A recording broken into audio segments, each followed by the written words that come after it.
movies for black girl nerds.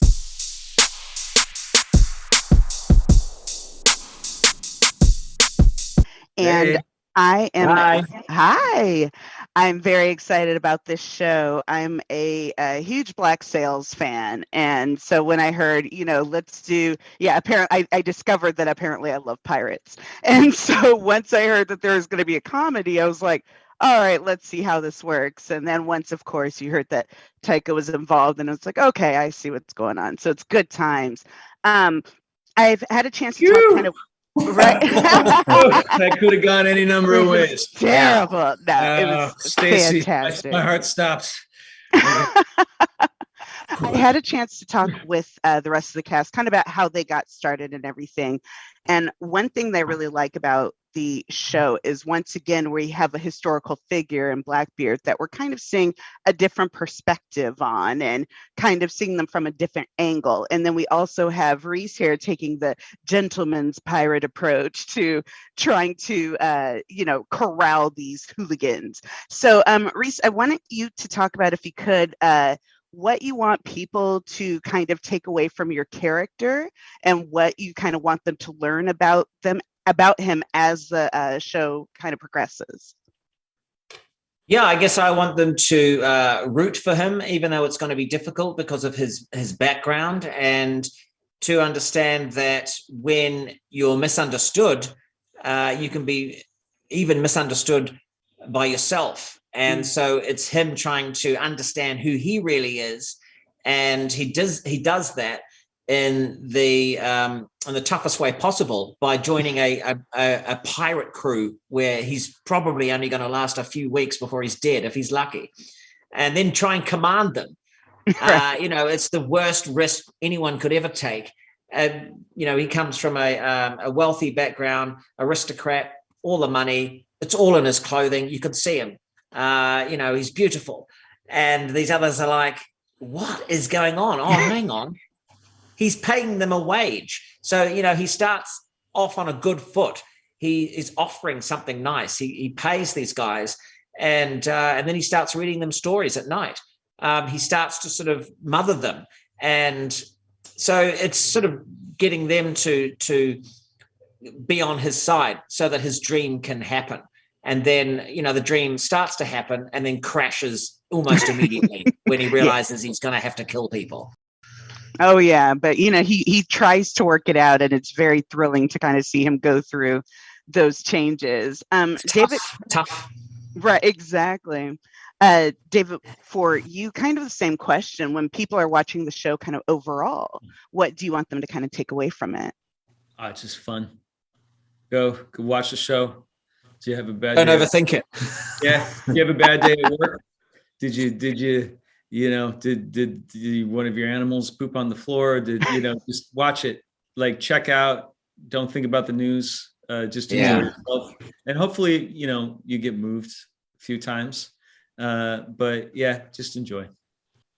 And Garrett, I heard you kind of chime in and, affirm that.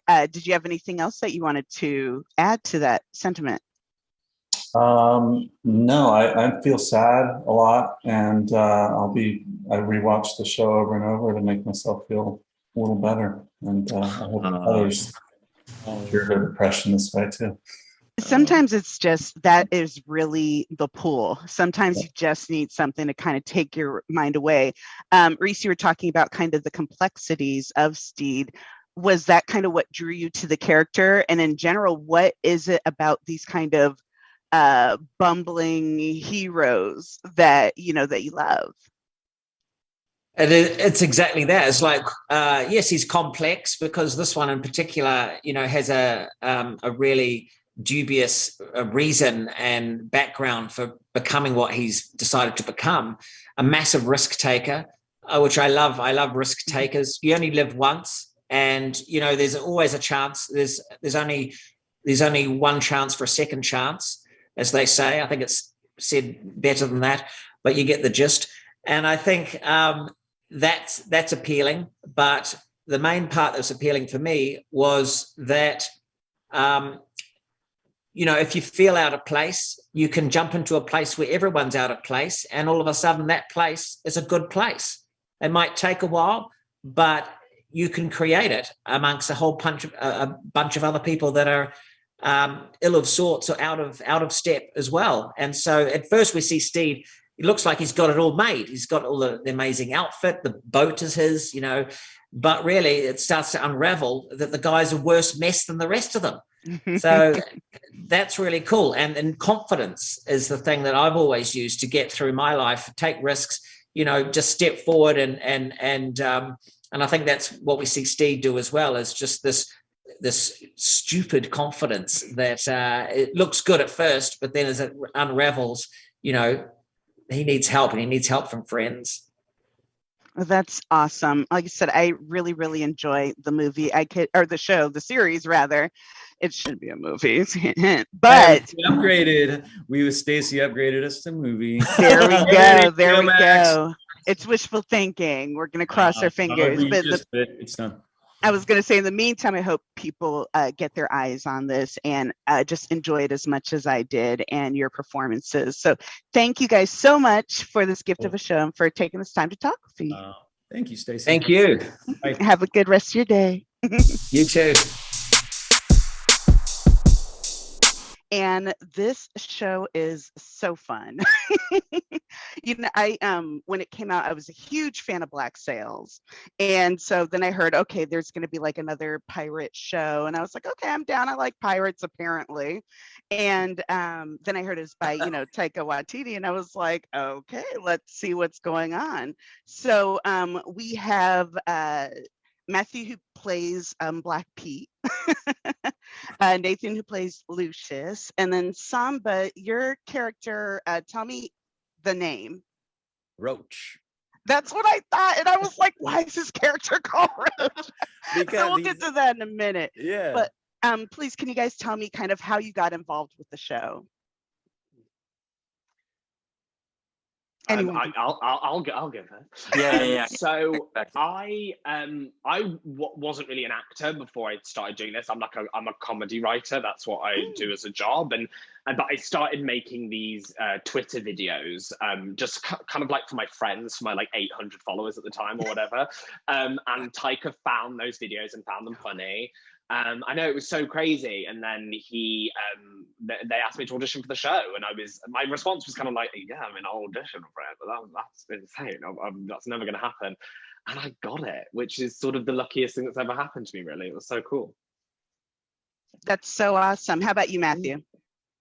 You know, similarly, I had known David Jenkins, the creator, for many years in New York, and I had read People of Earth, and I loved it, and I saw it and I loved it, and completely separately, I was like, oh, I love Taika Waititi stuff. I love What We Do in the Shadows. I started the movie in particular, and I was just like, and then so when the audition came and they were both involved, I was like, oh wow, this I can't believe it. This is so amazing. And I have an audition for it. That's so great. How sad I will be when I don't get it. You know what I mean? I'm not going to get it, obviously, but I'm going to do my best. And I think I even It'll be good practice. Yeah, it'll be good practice for when I eventually get whatever job. And I remember I even emailed David Jenkins, you know, but he didn't see it, I guess, until like after I'd been cast, and I was like, he didn't respond. So, and weirdly, my audition was on election day of 2020. So there was like all this, like, I was like, my wife and I were like, oh, you know, are we going to live under a dictatorship or what? You know, let's just do this. You know, let's do a pirate audition. All right. I love it. Hopefully the world's not going to end, you know. So it worked out. Very good. How about you, Samba? So obviously I've been a huge fan of Taika's, you know, not only his work, but also just his backstory, you know, being from two races and then looking like a little Asian girl when we were teenagers. Both of us had that. So it was just very much just that feeling of coming from two worlds, but using your stories to give a lot of heart to your characters, not only make people laugh. And so I was really attracted to the project with David Jenkins, obviously attached, and Rhys Darby. I was a huge fan of all their work. So I just knew that those three combined, it would just be something really funny, something really unique. So I was begging the casting director, Alison Jones, I had worked with her before, like, give me an audition, give me an audition. I just want to audition for this. And 9 months went by without an audition. So I'd given up on it. And all of a sudden, like on a Saturday afternoon, I was like, oh, I got an audition for Roach and I have to deliver it the next day. So I quickly put on some pirate gear and I knew he was a cook. And I bake. So I put on my baking apron and I just went for it. And when I got the part, it was just so unbelievable. And I thought it was going to be a small comedy, you know, that's how it read in the pilot. It was just like a workplace comedy. But then we show up on set and it's like this huge stage with this actual life-size ship and green screens and flashes and lights. And it was like, oh my God, are we making a Marvel movie or are we making a comedy? You know, I was really exciting about that. It's a very exciting show. And I do love the scale of it, that it is very large, but the humor is very, I wouldn't say quiet, but there's something very personal, very kind of intimate about the humor, where it's laugh out loud, but it also makes you think. So, well, thank you guys so much for taking this time to talk with me a little bit about the show. We're out of time, unfortunately, but I can't wait for more people to watch this and watch your performances. It's really fun. Appreciate it. Thank you so much, Stacey. Thank you. Bye-bye. Bye. Very, very excited about this show. Samson, I just recently saw you in Bloods and absolutely love that show. It's so fun. Oh, thank you so much. And I love seeing you kind of pop up more, and now we're being introduced to you, Vico. And so I'm really interested in how you two kind of became involved with the project. Well, I auditioned. I sent a tape in because obviously we're not doing in-person meetings anymore. So it also gives you a chance to do like 9,000 tries with your tape. But there you go, yeah. Yeah, I did a tape and you know, it got the gig from that really, and just I connected with the script and I was really excited to be a part of it. Same. I sent out a self-tape. I've been living in LA for 12 years, and then I was in Puerto Rico when I got the audition. So I did it from my parents' house and ended up booking it. And I was like, well, all right, gotta head back to LA.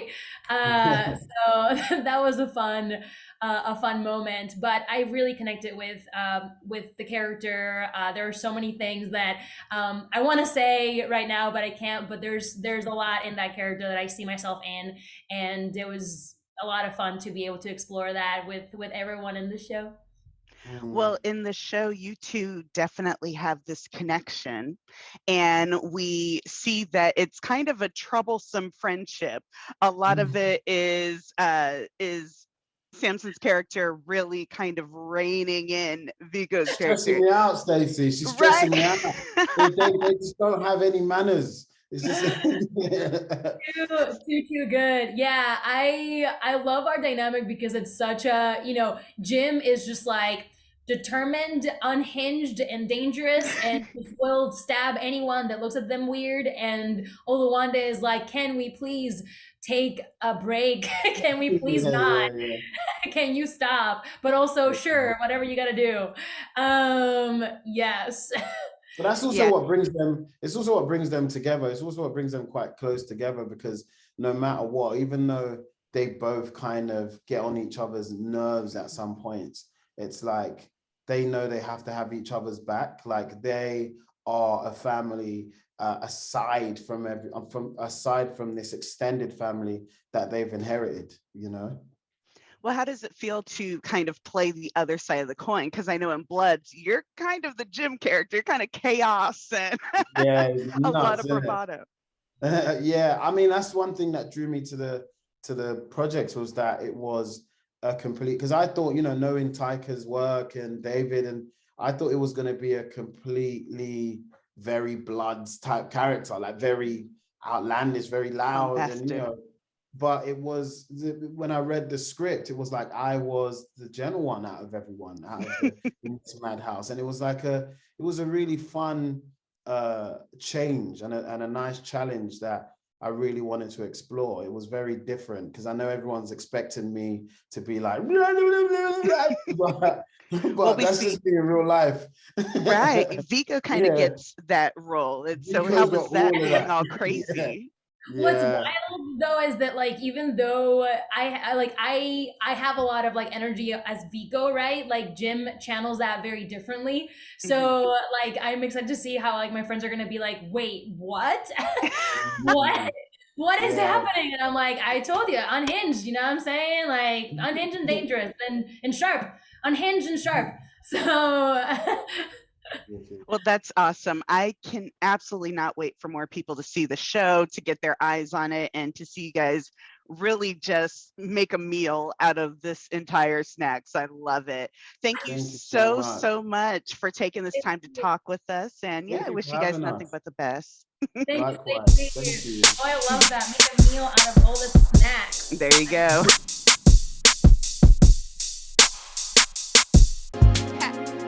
Better shake your booties for black girl nerves. Better shake your booties for black girl nerves.